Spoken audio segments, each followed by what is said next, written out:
नमस्कार, दिन भर की बड़ी खबरों में आपका स्वागत है। मैं हूं अंशिता श्रीवास्तव। इस बुलेटिन में आज बात होगी मजदूरों की स्थिति को लेकर सुप्रीम कोर्ट की केंद्र पर सख्त टिप्पणी की, कश्मीर पर पीएम की हाई लेवल मीटिंग की, जानेंगे कि यूपी में पंचायत अध्यक्ष चुनाव में बीजेपी पर क्यों लग रहे हैं गंभीर आरोप, बंगाल में राज्यपाल और सरकार में क्यों बढ़ रही है दूरी, बात करेंगे नीतीश की पीएम से हुई मुलाकात की और बुलेटिन के आखिर में बात लोगों पर बढ़ते कर्ज की। लेकिन तमाम बड़ी खबरों से पहले एक नजर सुर्खियों पर। यूपी विधानसभा चुनावों को लेकर जेडीयू ने बीजेपी को चेताया। बीजेपी ने यूपी विधानसभा चुनावों में जेडीयू से नहीं किया गठबंधन तो यूपी में अकेले चुनाव लड़ेगी जेडीयू। जेडीयू अध्यक्ष आरसीपी सिंह का दावा, पार्टी ने कर ली है चुनाव की पूरी तैयारी। मोदी सरकार पर राहुल गांधी का तंज, माता पिता अपने पढ़े लिखे नौजवान बेटों को रिक्शा खींचने, मजदूरी करने या सड़क किनारे पकौड़े तलने को देख रहे हैं मजबूर। मोदी सरकार ने उन्हें बना दिया है आत्मनिर्भर। बालाजी श्रीवास्तव होंगे दिल्ली के नए पुलिस कमिश्नर। 1988 बैच के आईपीएस अधिकारी हैं बालाजी। 30 जून को Delhi police commissioner SN Srivastava का कार्यकाल हो रहा है समाप्त। भारत को जल्द मिलेगी मॉडर्ना की वैक्सीन। डीसीजीआई ने सिप्ला को दी मॉडर्ना वैक्सीन के आयात की मंजूरी। फाइजर की वैक्सीन को भी जल्द मिल सकती है मंजूरी। गिरावट के साथ बंद हुआ शेयर बाजार। सेंसेक्स 186 अंकों की गिरावट के साथ 52,550 पर हुआ बंद। निफ्टी 66 अंकों की गिरावट के साथ 15,748 पर हुआ बंद। सुर्खियों के बाद बात आज की सबसे बड़ी खबर की। कोरोना संक्रमण के दौरान लगाए गए लॉकडाउन में सबसे ज्यादा मुश्किलें प्रवासी मजदूरों के सामने आई। इसे लेकर कोर्ट ने आज सरकार को जमकर सुनाया। कोर्ट ने मजदूरों का डेटा तैयार करने में हो रही देरी के लिए भी केंद्र सरकार को ही जिम्मेदार ठहराया। इसके साथ ही one nation one ration card पर भी आदेश दिया है। तो क्या कहा सुप्रीम कोर्ट ने, देखिए ये रिपोर्ट। आज सुप्रीम कोर्ट ने कोरोना से प्रभावित प्रवासी कामगारों के कल्याण के संबंध में केंद्र और राज्य सरकारों को कई दिशा निर्देश जारी किए हैं।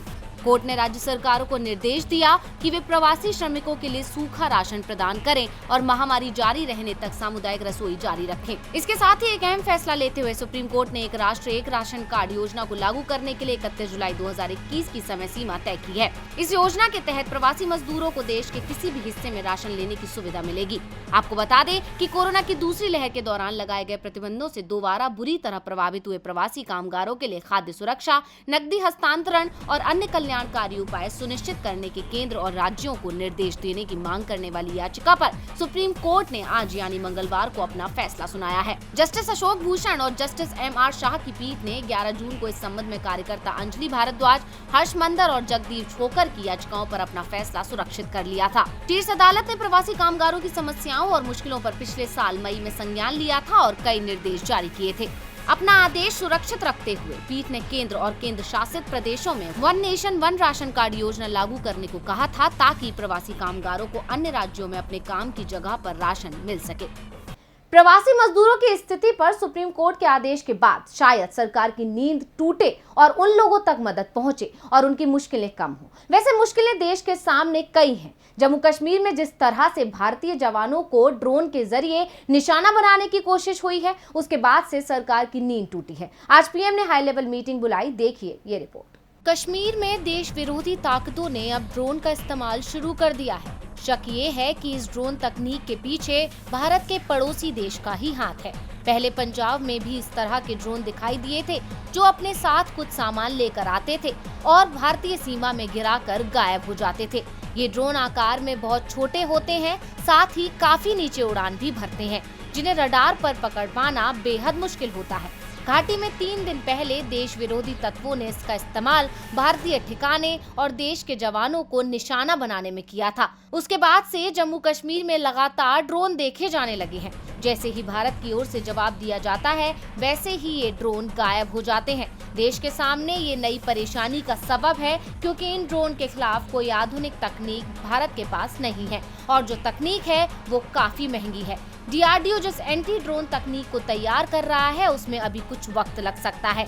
जिन ड्रोनों का इस्तेमाल भारत के खिलाफ हो रहा है वो काफी सस्ते और बाजार में आसानी से उपलब्ध होने वाले हैं। इस मुश्किल स्थिति में निपटने के लिए आज पीएम नरेंद्र मोदी ने अपने आवास पर बैठक बुलाई थी। इसमें गृह मंत्री अमित शाह, राजनाथ सिंह, एनएसए अजीत डोभाल भी शामिल हुए। सरकार की ओर से साफ साफ संकेत है कि इस परेशानी से सख्ती से निपटा जाएगा।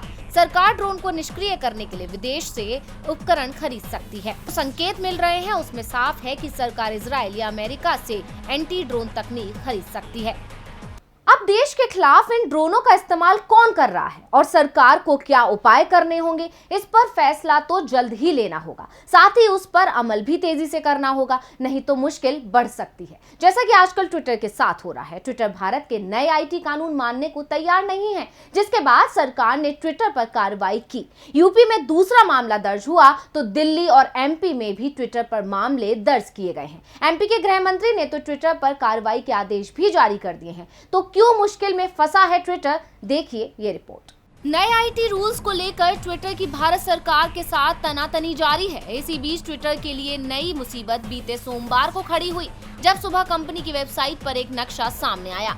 वेबसाइट पर करियर सेक्शन में ट्वीट लाइव टाइटल के अंदर यह आपत्तिजनक नक्शा दिखाई दिया और इसके बाद ट्विटर की मंशा पर सवाल खड़े हो गए, जिसके बाद सवालों से बचने के लिए ट्विटर ने जम्मू कश्मीर और लद्दाख को अपनी वेबसाइट पर अलग देश के रूप में दिखाने वाले मैप को वापस ले लिया है। लेकिन यूपी के बुलंदशहर में बजरंग दल के एक नेता की शिकायत कर दी और इसके बाद ट्विटर इंडिया के मैनेजिंग डायरेक्टर मनीष माहेश्वरी पर मामला दर्ज कर लिया गया। बता दें कि ट्विटर इंडिया के मैनेजिंग डायरेक्टर मनीष माहेश्वरी पर आईपीसी की धारा 505(2) और आईटी संशोधन अधिनियम 2008 की धारा 74 के तहत मामला दर्ज किया गया है। अब सवाल ये पैदा होता है कि क्या ट्विटर ऐसे ही अलग अलग तरह से सरकार के साथ भिड़ता रहेगा या सरकार के आगे घुटने टेक देगा। ट्विटर की मुश्किलें बढ़ती जा रही हैं, एक के बाद एक उसके खिलाफ मामले दर्ज हो रहे हैं। ट्विटर भी झुकने को तैयार नहीं दिख रहा है। अब देखना है कि ट्विटर कैसे इस मुश्किल से निकलता है। मुश्किलें विपक्षी दलों के सामने भी हैं, खास तौर पर यूपी के पंचायत चुनावों को जीतने के लिए जिस तरह की रणनीति बीजेपी ने बनाई है, उससे विपक्ष की नींद उड़ गई है। सपा का आरोप है कि सीएम योगी आदित्यनाथ के इशारे पर यूपी में लोकतंत्र को दबाने का काम किया जा रहा है। तो सपा क्यों लगा रही है आदित्यनाथ पर यह आरोप, देखिए ये रिपोर्ट। यूपी में हुए जिला पंचायत सदस्यों के चुनावों में बीजेपी पहले नंबर से सीधे तीसरे नंबर की पार्टी बन गई। पंचायत चुनावों में मिली इस हार के बाद से ही योगी आदित्यनाथ की कार्यशैली पर सवाल उठने लगे थे। दावा किया जाने लगा था कि बीजेपी आदित्यनाथ की जगह किसी और को चेहरा बनाकर विधानसभा चुनाव लड़ सकती है। कुर्सी पर मुश्किल आई तो बीजेपी ने पंचायत अध्यक्ष के चुनावों में नई रणनीति अपनाई। पहली तो ये कि चुनाव हो ही नहीं, ज्यादा से ज्यादा लोगों को जिला पंचायत अध्यक्ष बिना मतदान के चुनवा लिया जाए। राज्य की 75 जिला पंचायतों में से बीजेपी ने शुरुआत में कम से कम 50 पर जीत का टारगेट रखा था और इसमें बीजेपी को सफलता मिलती भी दिख रही है। 18 पर तो पहले ही निर्विरोध चुनाव तय हो गया था, जिसमें 17 बीजेपी के खाते में गई हैं। और आज नामांकन वापसी के अंतिम दिन कई जिलों में विपक्षी दलों के उम्मीदवारों ने नामांकन वापस ले लिया, जिससे बीजेपी की जीत का यह आंकड़ा और बड़ा हो गया। बागपत, सहारनपुर, शाहजहांपुर, बहराइच और पीलीभीत में विपक्षी दल के उम्मीदवारों ने अपना नामांकन वापस ले लिया। यहाँ भी अब सिर्फ बीजेपी उम्मीदवार ही मैदान में बचे हैं, जिससे बीजेपी को 22 जिला पंचायतों में बिना चुनाव के ही जीत मिल गई। बागपत में आरएलडी की ओर से जिला प्रशासन और योगी सरकार पर बड़े आरोप लगाए गए हैं। यहाँ से आरएलडी उम्मीदवार ममता के नामांकन वापस लेने के कारण बीजेपी उम्मीदवार निर्विरोध चुन लिया गया, जबकि आरएलडी नेताओं का कहना है कि ममता की जगह कोई और महिला नामांकन पत्र ले गई है। उन्होंने एक वीडियो जारी कर कहा है कि ममता तो राजस्थान में है, ऐसे में यहाँ आकर वो कैसे नामांकन वापस ले सकती है। विपक्षी उम्मीदवारों ने प्रशासन पर आरोप लगाया है कि वो सत्ताधारी दल के समर्थन में चुनाव मैदान से हटने का दबाव बना रहा है। सपा का आरोप है कि प्रशासन के सहयोग से पहले तो उनके लोगों को नामांकन ही नहीं करने दिया और जब नामांकन जमा करा दिया गया तो फिर इसे वापस लेने का दबाव बनाया जा रहा है। लोकतंत्र के लिए ये बेहद मुश्किल भरे दिन है। आरोपों का दौर पश्चिम बंगाल में भी चल रहा है, लेकिन यहाँ राजनीतिक दलों की तरफ से आरोप नहीं लगाए जा रहे हैं, बल्कि संवैधानिक पद पर बैठे लोगों के बीच ही लड़ाई चल रही है। सीएम ममता बनर्जी और राज्यपाल जगदीप धनखड़ के बीच एक नया विवाद शुरू हो गया है। तो क्या है ये मामला, देखिए ये रिपोर्ट। सीएम ममता और राज्यपाल जगदीप धनखड़ के बीच छिड़ी लड़ाई थमने के बजाय तेज ही होती जा रही है। दोनों ही लोग मौका परस्त बने हुए हैं। जगदीप धनखड़ जब से बंगाल के राज्यपाल बने हैं, तभी से उनकी और बंगाल सरकार के बीच ठनी हुई है। राज्य की टीएमसी सरकार राजभवन पर राजनीति करने का आरोप लगाती रही है, तो धनखड़ भी टीएमसी के हर सवाल का जवाब देने के लिए खुद ही मीडिया के सामने आते रहे हैं। वो सिर्फ जवाब ही नहीं देते, बल्कि सरकार पर तंज कसने में भी पीछे नहीं हटते। ममता बनर्जी की ओर से तो धनखड़ को हटाने की कई बार मांग केंद्र सरकार से की जा चुकी है, लेकिन राज्य में ना तो ममता की सत्ता गई और ना ही धनखड़ की हटते दिख रहे हैं। अभी हाल ही में ममता बनर्जी ने जगदीप धनखड़ पर करीब 25 साल पुराने एक मामले को लेकर गंभीर आरोप लगा दिए। ममता का दावा था कि धनखड़ का नाम जैन हवाला केस से जुड़ा हुआ है। धनखड़ ने भी इसका जवाब दिया और कहा कि ममता को आरोप लगाने से पहले सच्चाई का पता कर लेना चाहिए था। इस विवाद में अब टीएमसी के तमाम नेता भी सामने आ गए हैं और वो राज्यपाल को घेरने में जुटे हैं। इस बीच एक नया विवाद भी सामने आ गया है और इस विवाद की वजह बन रहा है विधानसभा का सत्र। जी हां, 2 जुलाई से शुरू होने वाले पश्चिम बंगाल विधानसभा सत्र को लेकर टीएमसी सरकार ने राज्यपाल का अभिभाषण तैयार किया है। सत्र की शुरुआत में राज्यपाल का अभिभाषण पढ़ा जाता है, जिसमें सरकार द्वारा अपनी भविष्य की योजनाओं, अपने कामकाज और उपलब्धियों का पूरा लेखा जोखा दिया जाता है और टीएमसी की ओर से अभिभाषण को तैयार कर राजभवन भेजा जा चुका है। लेकिन राज्यपाल जगदीप धनखड़ इसे पढ़ने को तैयार नहीं है। टीएमसी नेताओं का दावा है कि राजभवन से बताया जा रहा है कि राज्यपाल इस अभिभाषण को हूबहू पढ़ने के लिए तैयार नहीं है। अगर सरकार उनकी बात नहीं मानती है तो वो पूरा बजट भाषण नहीं पढ़ेंगे। इसके बाद सीएम हाउस और राजभवन के बीच तल्खियां और बढ़ती दिख रही हैं। धनखड़ लगातार ममता बनर्जी की मुश्किलें बढ़ा रहे हैं। वैसे जवाब टीएमसी की ओर से भी दिया जा रहा है और सीएम की ओर से भी। सरकार और राजभवन के बीच इस तरह की तल्खी बहुत ही कम देखने को मिलती, लेकिन ये तल्खियां मिटती नहीं दिख रही हैं। लेकिन दिल्ली में लगातार दूसरी बार पीएम बनने के बाद बीजेपी और जेडीयू के बीच मंत्री पद की संख्या को लेकर जो तल्खियां पैदा हो गई थी, वो अब कम होती दिख रही हैं। लेकिन जेडीयू की ओर से पीएम के सामने बड़ी मांग रख दी गई है। तो नीतीश ने पीएम मोदी से क्या की है मांग, देखिए ये रिपोर्ट।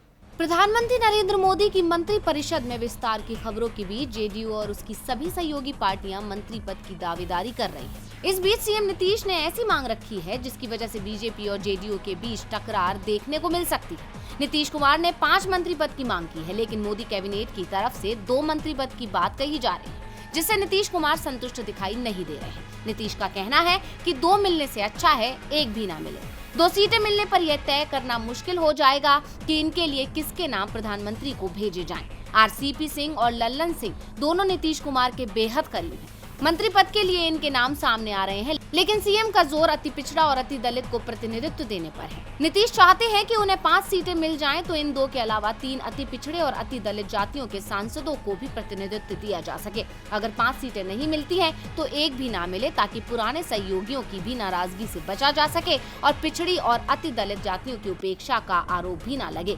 बीजेपी के साथ गठबंधन कर सरकार बनाने वाले नीतीश की मुश्किलें अब मोदी कैसे आसान कर पाते हैं, ये देखने वाली बात होगी। एक तरफ तो बीजेपी अंतर्कलह के चलते अपनी ही पार्टी के लोगों को मनाने की कोशिश कर रही है, तो वही अब इस अनबन से जेडीयू भी बीजेपी से नाराज ना हो जाए। अगर ऐसा होता है तो बीजेपी के लिए बिहार में परेशानियां खड़ी हो सकती हैं। आपको बताते चलें कि इससे पहले भी मोदी की 2019 में पहली कैबिनेट विस्तार में भी मंत्री परिषद में जगह देने की बात कही गई थी, लेकिन जेडीयू ने हिस्सा न बनते हुए समानुपातिक हिस्सेदारी की बात कही थी।